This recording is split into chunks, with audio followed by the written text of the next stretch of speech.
Welcome back to A-Bit Academy, and if you're new, a very warm welcome to you. This channel is where you'll find learning technical and IT skills is made fun and easy. In this video, we'll be delving deeper into working with text. Let's not delay any further, just hit those like and subscribe buttons to help me out and we'll get started.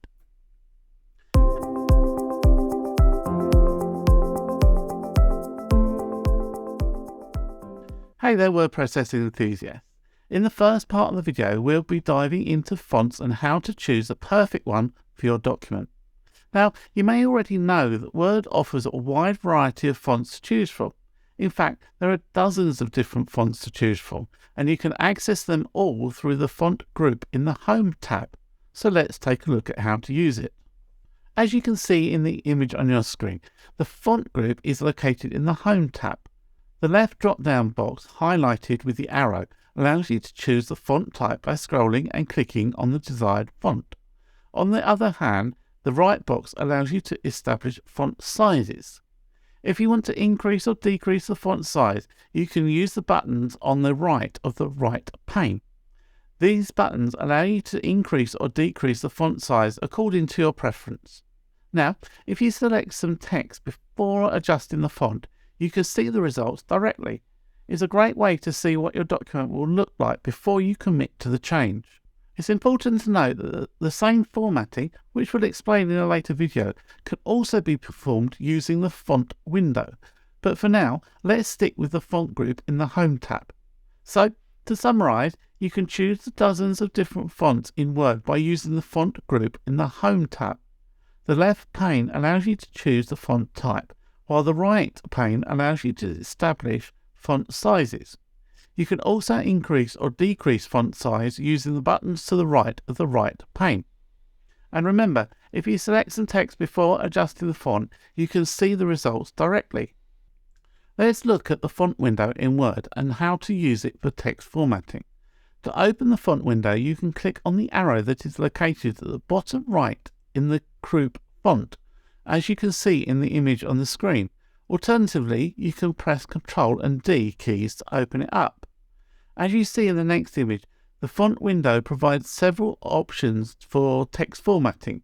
In the font style field, you can choose the type of text formatting by selecting between regular, bold, italic and bold italic. In the field below, you can choose the underline style. Now, the same procedure can also be performed by clicking on the B, I and U buttons present in the font group of the Home tab, or by pressing the keyboard shortcuts Ctrl and B, Ctrl and I, Ctrl and U. It's all about finding the method that works best for you. But let's take a closer look at what each formatting option can be used for. The bold option is used to give more impact to the font and is therefore preferable if you need to give special prominence to words or phrases, like chapter titles. Italics, on the other hand, normally slant slightly to the right and are used for books, movies or song titles. They can also be used for scientific terms or words from another language. The underline option introduces a line under the text to highlight a part of the text. This can be particularly useful if you want to draw attention to a specific piece of information in your document. And finally, it's also possible to combine different formatting options to obtain text that is at the same time bold and underlined, bold and italic, or italic and underlined, and so on. So there you have it. The font window in Word provides you with several options for text formatting, from bold to italic to underline. Remember to experiment with different options to find what works best for your document. Time to explore some text effects that you can apply to make your text stand out. As you may already know, with Word and other word processing programs, you can apply some particular effects to your text to make it stand out. So let's take a look at how to do it in Word. To get started, click on the Font button to open the font window. Inside the group Effects, there are some boxes that propose some options. Now, by choosing the option's superscript, the text will be displayed higher than the line and its dimensions will be reduced. This effect is particularly useful for indicating exponents in math formulas, like the number 2 in the formula 3 squared. is a great way to make your formulas more visually appealing and easier to read. On the other hand, by choosing the option Subscript, the text will have a reduced dimension and will be displayed lower than the line. This effect is particularly useful for chemical formulas, like the number 2 in H2O.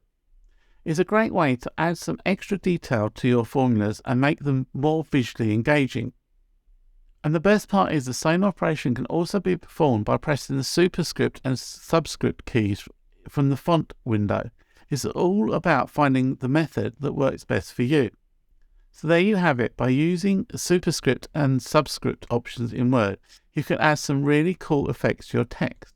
Whether it's math formulas or chemical formulas, it's all about making your text more visually appealing and easier to read. Changing text color can help your document to stand out, so let's explore how to add color to your text in Word.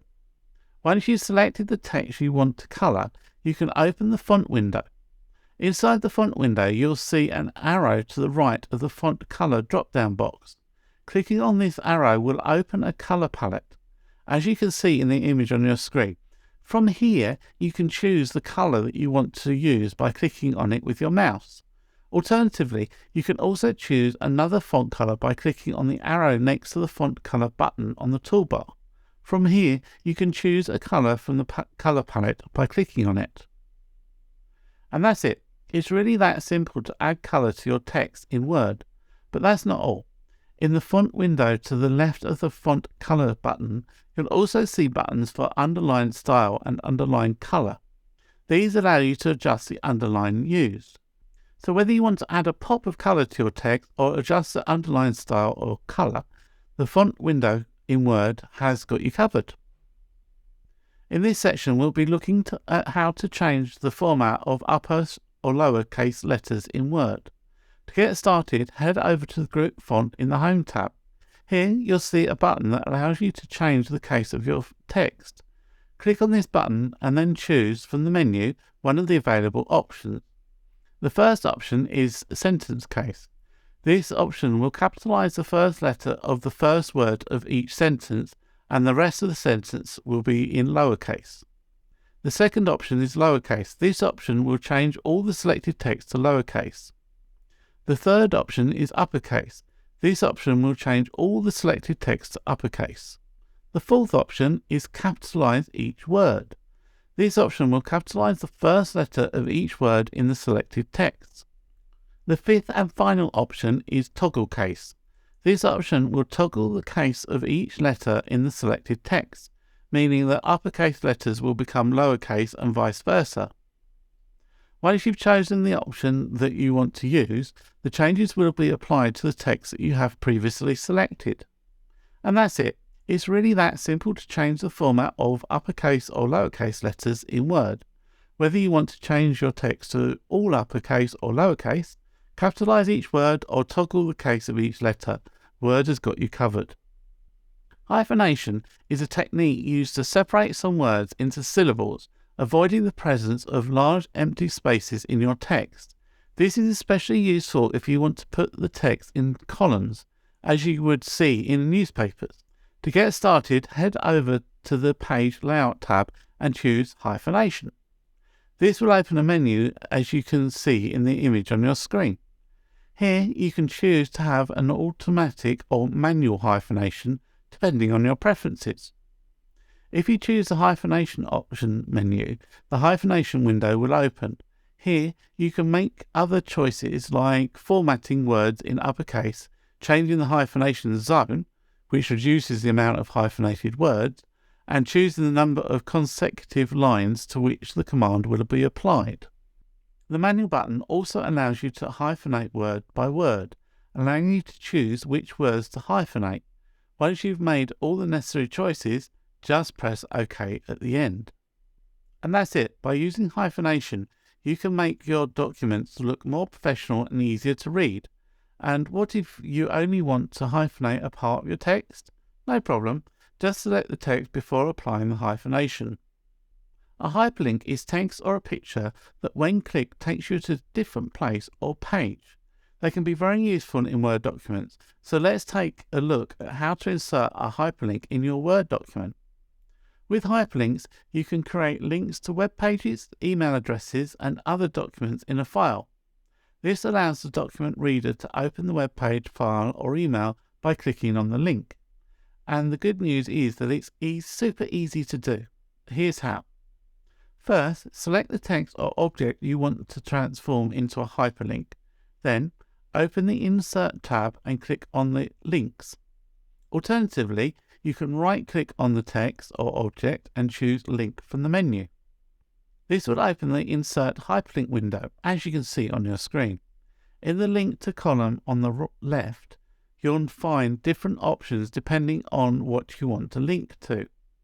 If you want to insert a link to a web page, just type or copy the web page address into the address field. If you want the hyperlink to open another file, like a Word or another Office program, use the central box of the window to browse the folders until you find the file you want to link to. If you want the link to lead to a position inside the current document, click on Place in this document on the left column, and then select the title or bookmark.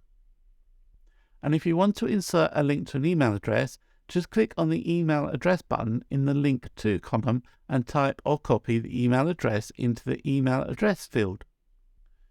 To modify a hyperlink, just right-click on it and choose Edit Hyperlink. This will open a window identical to the one you've used to insert the hyperlink. From there, you can make any changes you need and confirm them by clicking on the OK button. And if you want to delete a hyperlink, just right-click on it and choose Remove Hyperlink. And that's it. Hyperlinks are a great way to add more interactivity to your Word document. And with these simple steps, you can add them with ease. Thank you so much for watching this video, and I hope you found it useful. Don't forget, we've got plenty more videos to come, covering all aspects of ICDL Plus Word Processing, from basic formatting to advanced techniques. We'll make sure you master the program like a pro. Thanks for watching. I'll see you in the next video.